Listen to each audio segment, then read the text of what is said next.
Bonjour tout le monde, j'espère que vous allez bien. On se retrouve aujourd'hui pour une nouvelle vidéo. Et aujourd'hui, on essaye un petit peu un monument de la marque de Wolfsburg puisqu'on essaye la toute dernière génération, la 9e génération de cette Passat.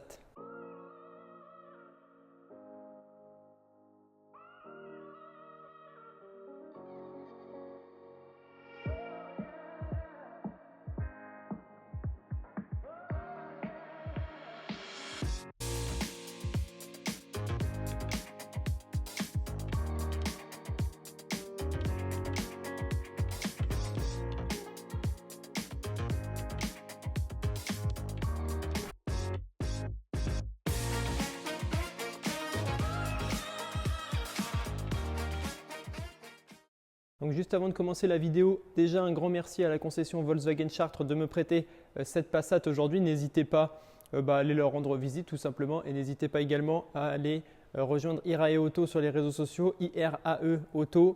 Je vous mets tout ça en bas de l'écran. Et donc on est parti pour la présentation de cette Passat. Alors il faut savoir que la Passat c'est quand même une voiture historique de chez Volkswagen puisque la première version est sortie en 1973 et on va voir tout au long de l'essai que ça n'a plus rien à voir avec cette version. Donc on a une version aujourd'hui élégance, donc très sympa avec pas mal d'options et puis on va voir un petit peu, on va faire un petit peu le tour pour vous montrer les nouveautés. Alors qu'est-ce qui change vraiment avec cette Passat? Elle est finalement, vous allez le voir, assez commune avec le Tiguan, notamment sur le design puisqu'on retrouve ici les nouveaux feux avec la signature lumineuse et le IQ Light. Donc on voit quand même que le design est un petit peu arrondi, réconfortant. Voilà, ça vous fera peut-être pas bondir, mais c'est un peu plus passe-partout et c'est vrai que la Passat a tendance à avoir des angles un peu plus arrondis au fil des années.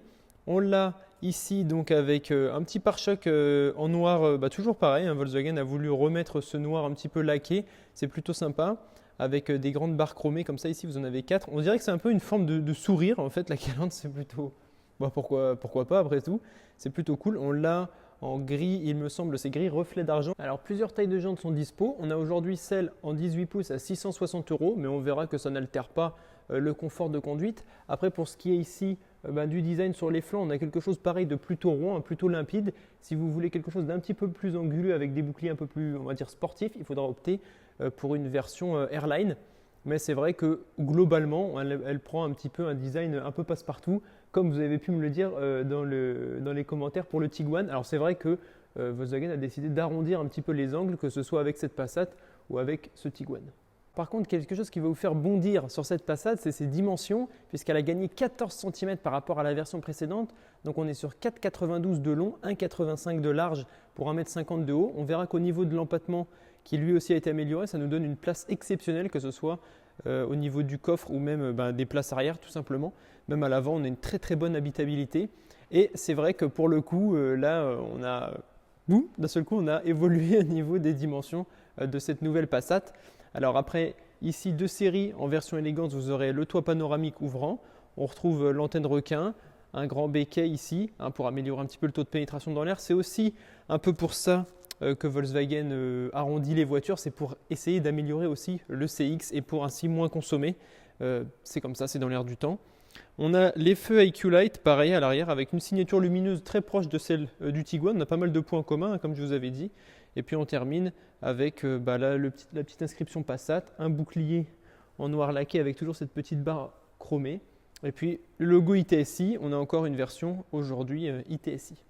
D'ailleurs, si on veut faire un petit comparatif par rapport à sa toute petite sœur de 1973, pour la première version, elle faisait, tenez-vous bien, 70 cm de moins niveau longueur et 25 cm de moins niveau largeur.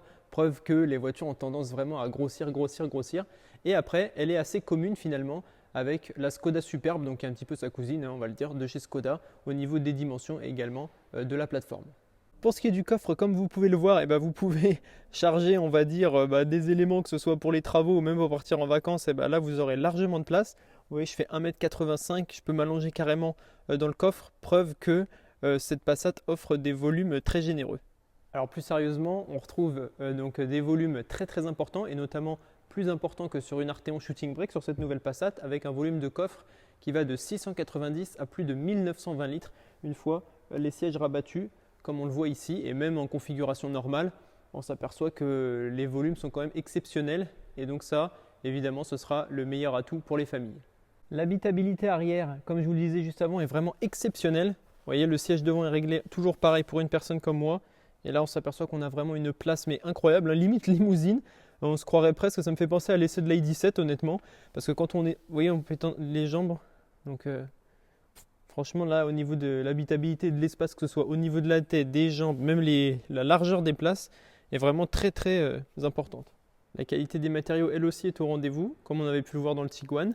Donc ça, pareil, ça s'allume la nuit. On a à peu près la même composition des panneaux de porte, vous voyez, c'est assez similaire. Et puis là, à l'intérieur, on a toujours ce très beau volume pour s'asseoir. Et la qualité, pareil, des sièges. Ici, on est sur imitation cuir toujours, mais voilà. Des sièges vraiment très beaux. Et ici, on peut se retrouver avec un double porte-gobelet et quelque chose peut-être pour poser un téléphone ou une tablette à la rigueur. Et vous aurez également la possibilité de trappe à ski ou alors pour charger des choses pour chez vous. À l'avant, pareil, on retrouve là le petit éclairage avec pour gérer les rétroviseurs et les fenêtres ici. Pour ouvrir le coffre depuis ce petit bouton là. Seuil de porte élégance. Les sièges ergo-actifs qui, par contre, ici dans la Passat, sont électriques avec à mémoire évidemment. Ça dépend qui utilisera la voiture. On a toujours ces beaux sièges. Ils ne sont pas d'un seul tenant, mais ils sont vraiment très beaux. Il y a un très bon maintien, que ce soit au niveau de l'assise ou bien, hop, voilà, vous pouvez étendre ça, ou bien du confort. Ensuite, on retrouve les petites lumières, ambiance lumineuse, sympathique. Alors cette fois-ci, c'est marqué Passat bien sûr. La composition, elle aussi, a été améliorée et là, je trouve que pour le coup, on a une réelle amélioration par rapport à la version précédente de la Passat qui commençait à être un petit peu vieillotte. Et là, pour le coup, que ce soit qualité des matériaux, assemblage ici avec un petit peu d'alu et tout, franchement, j'ai rien à dire. Et ici, pareil, on retrouve la petite console centrale que je vais vous présenter tout de suite. À l'intérieur, là aussi, vous allez retrouver des points communs avec le Tiguan, notamment avec l'apparition ici pour avancer et reculer, puisque ce n'est plus ici. Désormais, là, vous avez juste le bouton pour démarrer, un double porte-gobelet, deux prises USB-C et le chargeur à induction, ainsi que petit rangement, voilà, pour mettre quelques petits objets. Après, au niveau de la présentation, ça se présente à peu près pareil, hein, avec la grande tablette qu'on a en option aujourd'hui. Le système Digital Discover Pro. Pareil, lui, il est plus sympa. Voilà, on a toujours la petite tablette ici. Et puis là, après, on a le retour du tout tactile. Pour cette tablette, c'est le même système que dans le Tiguan, hein. Vous retrouverez ici toute une partie carte. Et puis après, vous pouvez bien sûr tout gérer de là. Donc le start and stop, l'alarme, le SC. Voilà, vous pouvez également aller dans le nouveau menu, plus sympa, avec la gestion du véhicule. Bon, ça vous savez, hein, maintenant vous connaissez le niveau d'huile, tout ça. Le start and stop, ça vous connaissez. L'éclairage. D'ailleurs, en parlant d'éclairage d'ambiance, on va y retourner. Vous en avez plusieurs, donc vous pouvez les personnaliser, les teindre. Sinon, là, on était bleu. Vous pouvez le mettre en rouge, en jaune. Bon, voilà, bleu, c'est pas mal. On va aller voir un petit peu orange, ce que ça donne aussi. Orange, c'est sympa. Un peu bleu turquoise, comme ça. C'est cool aussi. Bon, allez, on va se laisser en bleu. Comme ça, vous pouvez régler, bien sûr, l'intensité de la luminosité. Ça, pas de surprise. Les sièges. Ah, vous avez un mode séchage. Alors ça, j'étais pas... D'accord, c'est plutôt cool. Ah, je connaissais pas du tout ce mode-là. Ventilation, chauffage, massage également. Ça, c'est cool. Que ce soit pour les passagers. Ah oui, d'accord. Et regardez, vous avez carrément le siège du passager avant peut être réglé avec des éléments de commande du siège conducteur tant que cette vue reste ouverte. Pas mal ça aussi. Vous avez le parc assist, hein. De quoi gérer un petit peu de tout. On va retourner sur la carte. Encore une fois, je voudrais le rappeler, mais c'est vrai que à l'intérieur, on se sent mieux qu'avant. Je trouve ça résolument plus moderne, plus confortable que les anciennes versions. Quand on voit rien que là-haut, avec les petits éclairages sympas là, vous voyez ce que ça donne en bas. Et la nuit aussi, c'est vraiment joli. Et l'assemblage du tableau de bord, enfin l'ambiance globale de la voiture qu'on a à l'intérieur est vraiment top. Avec même ces beaux sièges ici. Et on a des parois vitrées idem qui sont plutôt généreuses avec le grand toit ouvrant panoramique. Ça aussi, ça permet une habitabilité exceptionnelle avec beaucoup de lumière qui rentre.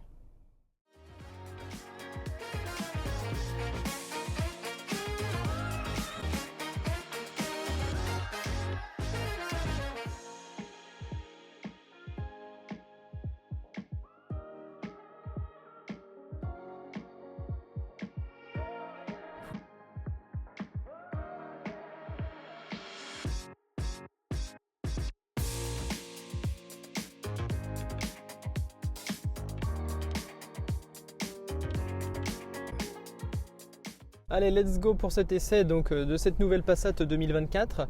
Donc on l'a aujourd'hui avec un moteur 150 ITSI. Je pense que bon, c'est une bonne motorisation honnêtement. Alors il y a plusieurs moteurs bien sûr aussi disponibles. Là on l'a, c'est à peu près, enfin, je pense que c'est le même que le Tiguan. Donc la conduite, elle est comme celle du Tiguan, c'est-à-dire souple, fiable et tranquille. Je vous explique pourquoi. Premièrement, on a, donc là on ne l'a pas aujourd'hui, mais vous avez le DCC qui vous permet d'avoir les suspensions pilotées. Ça c'est très agréable, surtout en conduite sur route un peu bof. Les jantes, malgré qu'on ait des 18 pouces, eh ben, on ne se sent pas du tout, je veux dire dès qu'il y a une imperfection ou quoi, elles filtrent très bien les imperfections. Le châssis, pareil, très bien. Et au niveau des sensations de conduite, on sent qu'on a de la souplesse. On a un petit peu de répondant, même si c'est vrai que dès que le terrain s'élève un petit peu, on sent qu'il y a un tout petit peu de peine, il lui manque un petit peu de chevaux. Peut-être une version hybride rechargeable serait pas mal pour avoir un peu plus de peps. Et donc sinon, à part ça, les sensations de conduite au volant sont globalement très bonnes. Alors, bien évidemment pour les amoureux du thermique, bonne nouvelle, puisque cette Passat sera disponible en version essence et diesel. Donc même si on a une version en 150 chevaux, on ne consommera pas trop, vous tournerez aux alentours de, je pense, à mon avis, 7-8 litres. De toute façon, avec la désactivation des cylindres, de 2 cylindres, vous pourrez encore faire mieux. Vous savez, quand vous avez un peu le mode roue libre également. Après, les sensations au volant, je trouve que pour le coup, Volkswagen a bien joué sa carte avec cette voiture parce qu'on est dans quelque chose qui, pareil, va convenir à peu près, j'allais dire, au plus grand nombre. Bon, là, sur les accélérations, c'est plutôt pas mal. On va vérifier un petit peu. Vous voyez, il n'y en a pas de sous-virement du tout. Pourtant, la voiture est très grande et j'ai pas du tout cette sensation de me balader dans la voiture. On est bien maintenu également avec les sièges. Et là, si on accélère un petit peu plus fort,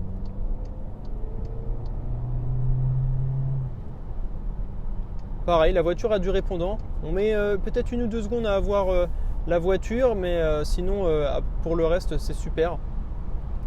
Je vous avoue que de toute façon, vu les normes environnementales en vigueur actuelles, ça aurait été difficile de mettre un plus gros moteur dans cette Passat. Après, alors, en tout ce qui concerne les aides à la conduite, elles sont multiples, et on a un pack d'aides à la conduite qui fait que ça nous aide également avec, vous savez, le Travel Assist, le freinage d'urgence, etc. Et donc on a aussi tout ça qui fait que ça augmente la sécurité et le confort à bord. On a également une caméra de recul avec différentes vues, je vous la montrerai en intégration directement dans la vidéo. Et donc tout ça, ça participe au confort et à l'amélioration de la sécurité quand on est au volant de cette Passat, ce qui fait que pareil, pour les familles, on se sentira d'autant plus à l'aise. Alors c'est vrai que même si la voiture a augmenté de 14 cm de longueur, ça n'empêche pas qu'elle soit d'une très bonne maniabilité, que ce soit dans les parkings ou en ville. Donc son atout principal au final à cette nouvelle Passat, c'est quoi ? C'est son confort, sa maniabilité et sa souplesse. Vous avez également la possibilité de faire beaucoup de kilomètres avec, surtout à mon avis en version diesel. Ce sera intéressant de s'y pencher également. On a une version essence, mais en tout cas déjà vous pouvez largement faire des kilomètres avec sans souci.